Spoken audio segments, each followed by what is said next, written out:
Hi everyone, welcome back. My name is Sinfla Sandam. On this YouTube channel, I interview local business owners and local entrepreneurs that locally produce their products within the Caribbean. Very excited about today because today you're going to be joining me on a virtual tour, an online interview I'll be doing with a dynamic business owner, and this person lives in Saba. For those that don't know Saba, some fun facts or some facts about it. Saba is the smallest island within the Dutch kingdom. It has the shortest runway in the world. It is 400 meters long. Now, growing up in St. Martin in the big vacation, I a couple of times went with my family and we would visit family friends on Saba. And I must tell you, it is a unique experience. You know, you're sitting in the little Cessna plane and you're hearing the motors and it's going, and all of a sudden you see this beautiful mountain, an island that is so green and lush, and then you gotta land and you land on the runway and you're like, oh my God, are we gonna go over this cliff? It's never happened. The pilots, you know, I salute them. They are amazing. They are, of course, highly skilled because I don't think any pilot can just, land on such a short runway. So it is an experience if you are visiting the Caribbean. Definitely visit Saba. Saba is also known in the top destinations when it comes to their ecosystem, their underwater sea life. So it's a perfect example of unspoiled beauty. Also, a perfect example from even though it is a small island, it has so much to offer. So, I'm very excited about the interview. Before we go ahead and look at the interview, please like, share, comment. If you're from Saba, type her name, do a shout out for the entrepreneur you'll be seeing, and subscribe because by you subscribing, you are even more helping this entrepreneur promote their products within the Caribbean and beyond the Caribbean. And like I said before, how about together with you, we make this one of the most viewed and the most liked YouTube channels from out of the Caribbean. Thank you.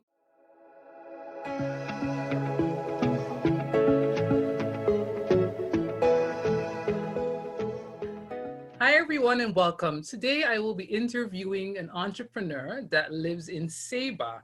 I'm very honored that I have the opportunity to do this.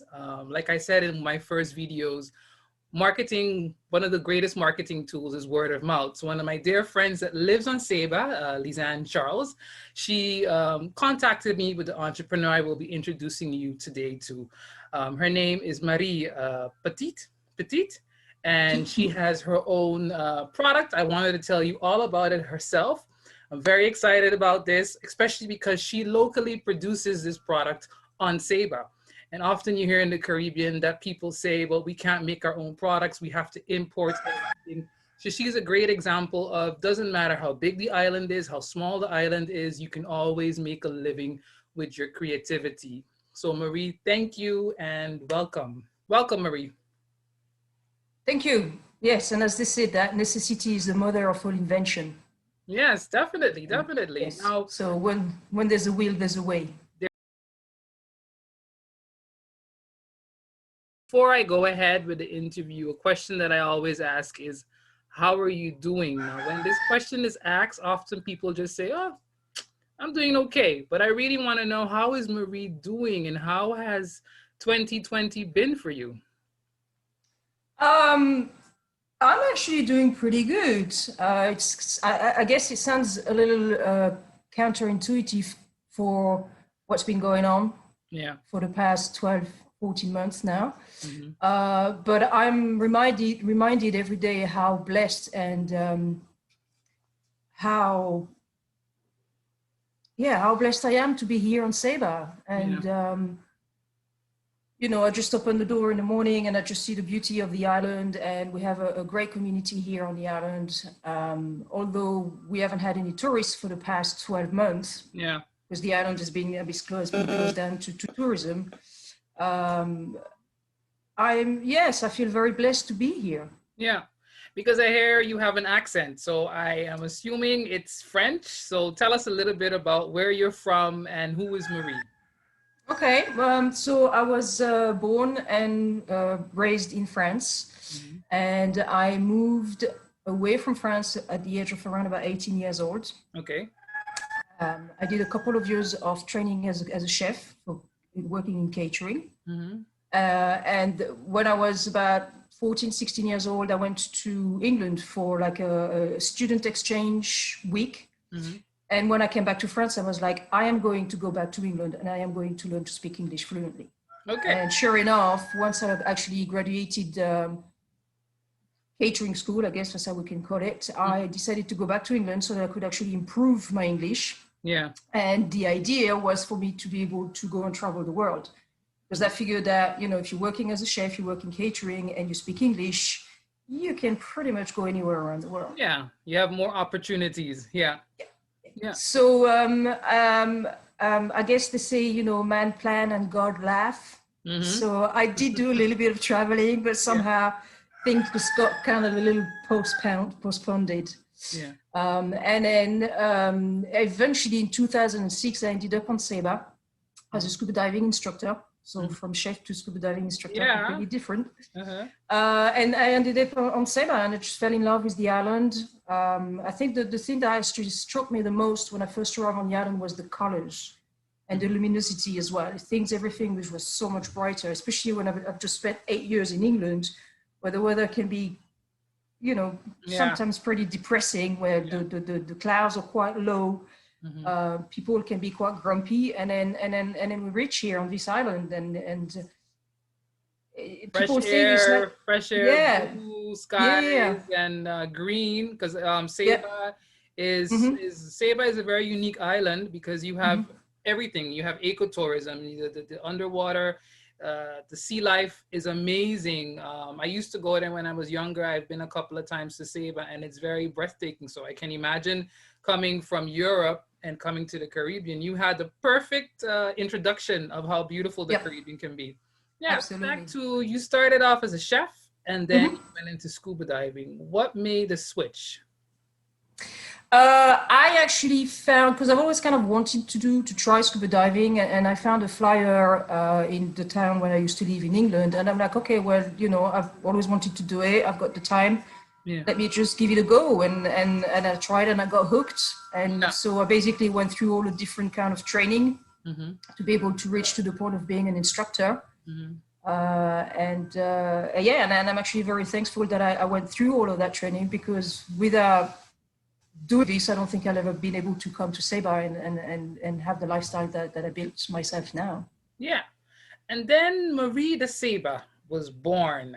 Tell me Yes. what happened that you said, okay, and now I'm gonna do something else. Well, I like to think that I've always been kind of quite creative and kind of like trying to recycle things, and I guess in a certain way, a fairly minimalist approach to life. Mm-hmm.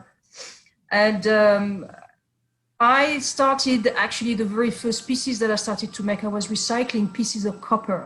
And it Mm-hmm. was here on Saba, in the harbor. There was pieces of copper with still the plastic housing around it. So Okay. I was digging out those pieces of copper to be able to use the resources. And one of the very first tool that I gathered was an electrical plier, where I Okay. basically taking off the plastic coating off the copper wire. Mm-hmm. And then I was playing around with it, turning it, twisting it, see how many times I can hammer it before it snaps, and see what happens if I actually put a flame to it, and coming up with some different kind of designs.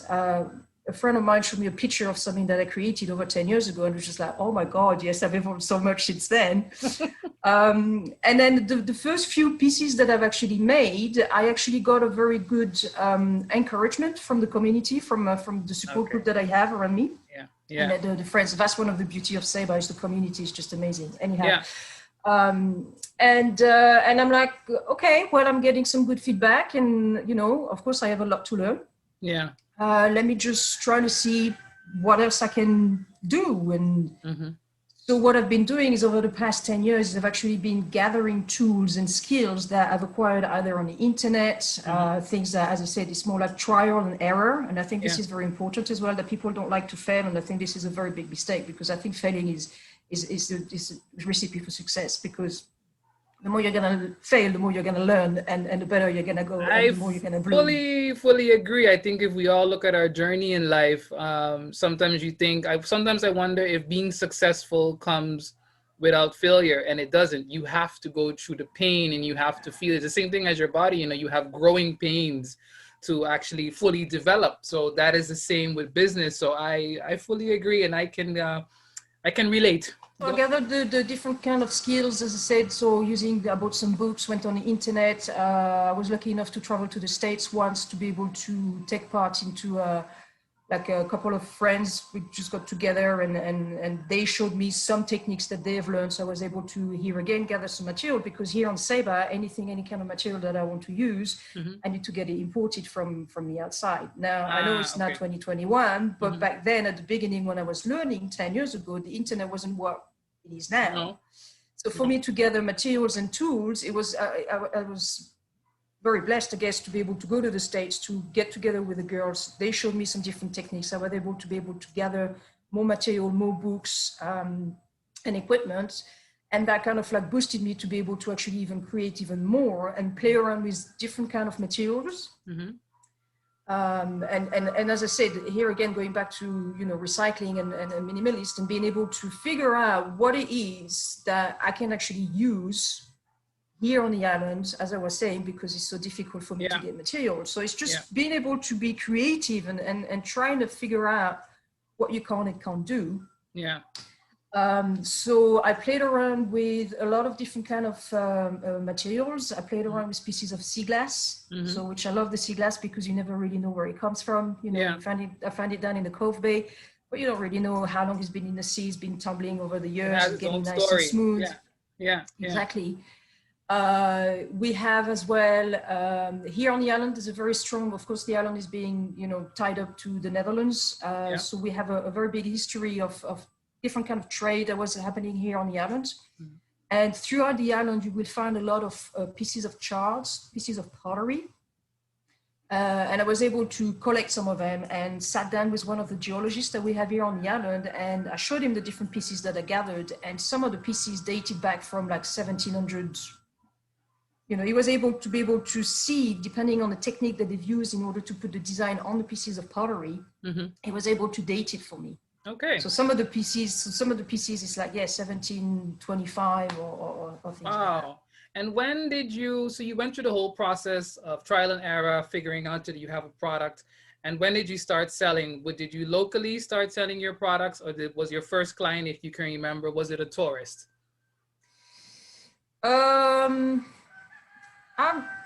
I'm not sure actually, because I used to have a shop before I actually started Mare Petit here. I decided to have a shop. I guess the right answer would be is that there is a gallery here on the island where my friend said, look, some of the pieces, if you want, I can try to sell them for you. In the shop. And I'm like, yes, why not? And after a while, I guess I figured that if she can sell them for me, why can't I sell them myself? And being able to explain the process to the people when they buy it. So there's like a background information with the pieces that I'm making. So I decided to open up the shop, and I was doing some of the jewelry, and I had other items in the shop as well. Okay.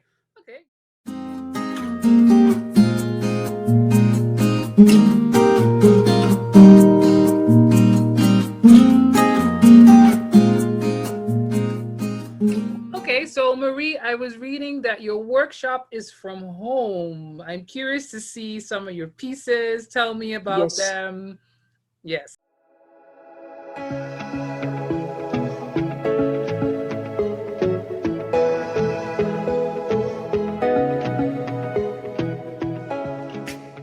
Concept that I wanted to do is to be able to get the people to come into the house where basically I have my workshop. And so what I have is I have the display of the jewelry that I make, because not only the people that come to the island, I want them to be able to know a little bit more about the plants that I use for the work that I do, is that the architecture of the cottages here on the island is actually quite unique. You know, like for example, the way that the roof is basically being made, the structure of the cottage in itself. Yeah. And although the people do actually come to the islands and they stay in hotels and everything, they don't always have the opportunity to actually come inside a Saban cottage. So I figured that by having my business inside of my living room is like not only the people would actually get to, as I said, see what I'm doing and how I'm working instead of just having just the shop front, but as well people get the chance to actually see the inside of a cottage. So it's really a personal experience, huh? You're giving your clients more, so they come. Because I read also in your bio that they can customize their own pieces, but they get to see where it's made. Nice, fantastic. Yes, beautiful yes. pieces. And then so the thing is as well is that what I do is I actually grow most of the seeds myself, or if I can't grow them myself, I actually gather them in different places around the island. So whenever the people actually do come to the house and I show them around the different kind of creations that I have, if they have the time, and usually that's what I tell people, it's like try to have a good half hour so that I can show you around the different kind of pieces, the different kind of seeds that I'm using. And I show them the garden. So, and what kind of seeds? Unfortunately, what kind of seeds? So what kind of seeds? Plants, So we have seeds, for example, those seeds here, they're known as being the nickerberries. So those have got like very spiky kind of like thorns on the outside, and you have 2 seeds on the inside. Yeah. And this would be the kind of creation that I can make. Beautiful, beautiful. Okay.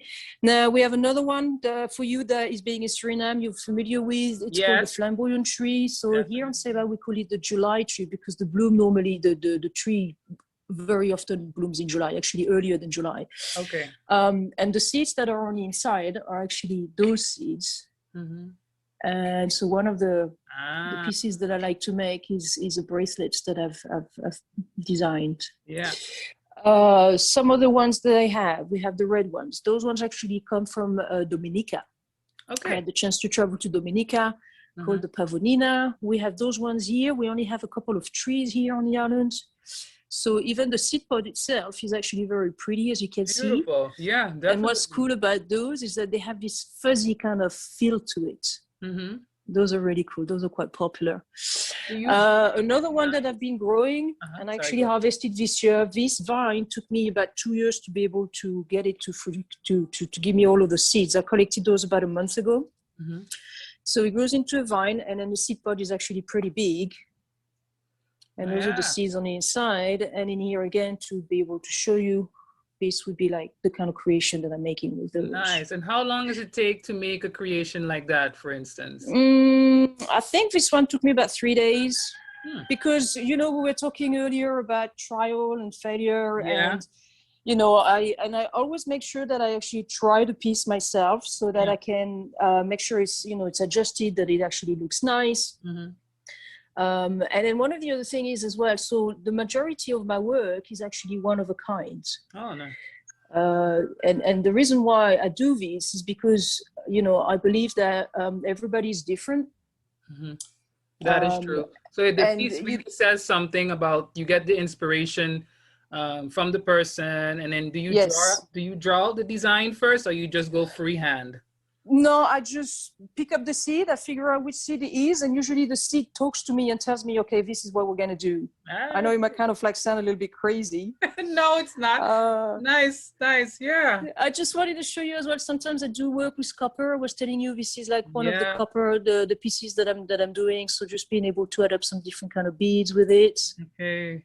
Just all giving them a very independent look. Love it. And glass? You said you do some jewelry pieces with glass. Do you have? Yeah, I actually haven't worked with glass for a while. Okay. I haven't actually worked with glass for a while because what happened is that I used to collect the glass pieces from the Cove Bay, which is next to the airport here on Saba. And a few years back, they built a bridge in St. Martin to go from the Dutch side to the French side.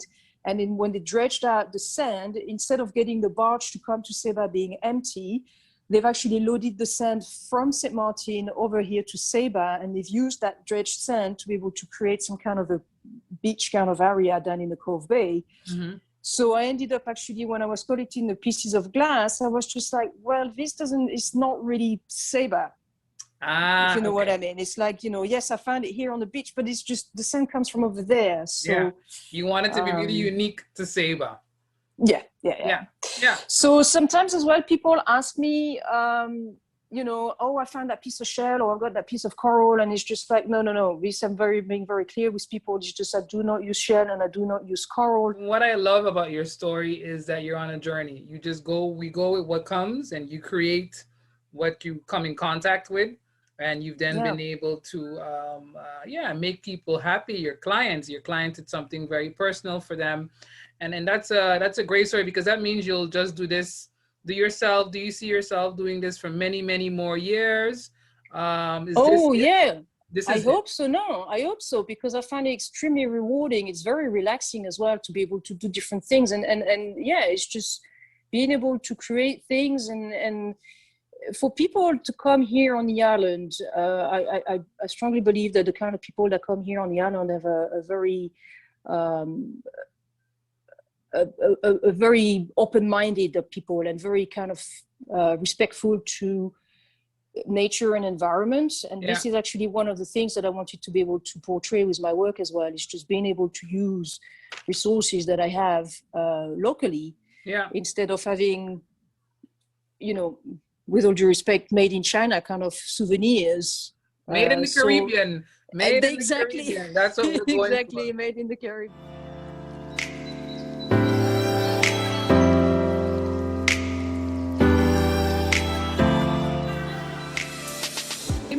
Three things that you love doing on Saba besides making jewelry. Should definitely look at and come and see when they come to Saba. Well, hiking. I really enjoy going for a hike, because we've got this beautiful rainforest throughout the island. Just as I say here again, the nature, the wildlife, the colors, and although I've been on the island for 15 years, it's every time I go for a hike, it's always a different feeling. And like, for example, today the weather is like really windy. We've had some rain. I know if I go for a hike in that kind of weather, I'm gonna come back with like a different kind of vibe versus if I'm doing it on a day where it's like super clear, and then I can go all the way up to the top of Mount Scenery and see the surrounded island. It's just every time it's a different experience, and I really, really enjoy that. And of course, I'm always on the lookout for new seeds. Yes, definitely. So this, unfortunately, I cannot scuba diving anymore because I busted my eardrum. Oh, okay. But I do enjoy going snorkeling. This is actually something I really, really enjoy. Mm-hmm. So being able to see the turtles, the different kind of fish. Sometimes we've got some really nice, calm, flat weather. We just get in the water and you just sit there, and it's just really relaxing. Nice. It sounds so relaxing. I can't wait to visit Saba.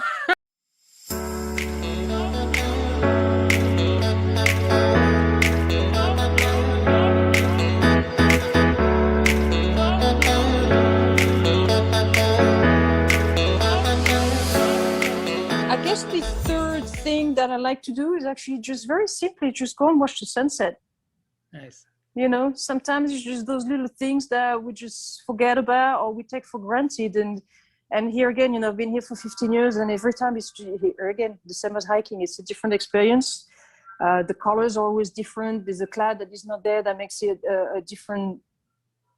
I love it. It's very nice. Yeah. Marie, thank you very much. I have one more question. What tips would you give to people that are living in the Caribbean?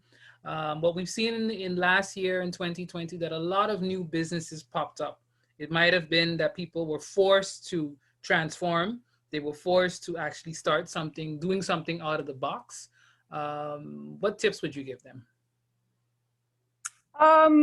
I guess, you're talking about the box, and I'm thinking, think outside the box, and then go with the flow. Yeah. Thank you. Yeah. Thank you. I would say for anybody that is kind of like thinking, oh, shouldn't I, what about, and then it's like, what if I fail? But hey, what if you fly? I like that. That's a good closing sentence. Marie, thank you very much. Thank you And I so look much. forward to visiting you when I get the chance to finally fly again. And Yes. Saba will definitely be on my list. And yeah, I will definitely come and have you create my own jewelry piece. Yes, that would be lovely. Okay.